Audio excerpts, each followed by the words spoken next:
ഏകദേശം 100 വയസ്സുള്ളവനായി. സാറയുടെ ഗർഭപാത്രം നിർജീവത്വമായി. എന്നാൽ സാഹചര്യം വളരെ അസാധ്യതയുടെയാണ്. എന്നാൽ വചനം പറയുന്നു, പൗലോസ്ലീഹ റോമർക്ക് ലേഖനം എഴുതുമ്പോൾ പരിശുദ്ധാത്മാവിൽ അബ്രഹാമിനെ കുറിച്ചൊരു വലിയ വെളിപ്പാട് പറയുക. അവൻ വിശ്വാസത്താൽ ക്ഷീണിച്ചില്ല. പ്രൈസ് അല്ലാഹ്. നിയമങ്ങൾ മാറി, സാഹചര്യങ്ങൾ മാറി, നീ എങ്ങനെ നിൽക്കുമെന്നൊക്കെ ചിന്തിച്ചാലും നിന്നോട് പറയാൻ ഒരു ആലോചനയുണ്ട്. ആമേൻ. 100 വയസ്സായവൻ, ഗർഭപാത്രം നിർജീവത്വമായവൾ, സാഹചര്യം ഇങ്ങനെയൊക്കെയാണെങ്കിലും അബ്രഹാം വിശ്വാസത്താൽ ക്ഷീണിച്ചില്ല.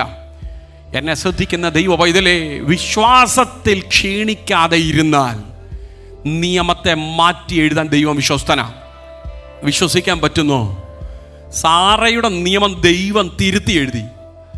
Praise the Lord. കേട്ടിട്ടുണ്ടോ? ചിന്തിക്കാൻ പറ്റുമോ? Praise the Lord, praise the Lord. നിയമത്തെ ദൈവം തിരുത്തി എഴുതാൻ പോവാ. എത്ര പേർക്ക് വിശ്വസിക്കാൻ പറ്റും എനിക്ക് വേണ്ടി ദൈവം നിയമം തിരുത്താൻ പോവാന്ന്? എനിക്ക് വേണ്ടി ദൈവ സാഹചര്യങ്ങളെ തിരുത്തി എഴുതാൻ പോവാ. എൻ്റെ തലമുറയ്ക്ക് വേണ്ടി ദൈവ സാധ്യതകളെ തിരുത്തി കുറിക്കാൻ പോവാണെന്ന് എത്ര പേർക്ക് വിശ്വസിക്കാൻ പറ്റും? അവരെ ഓർത്ത് ഞാൻ എൻ്റെ ദൈവത്തെ വാഴ്ത്തുകയാണ്.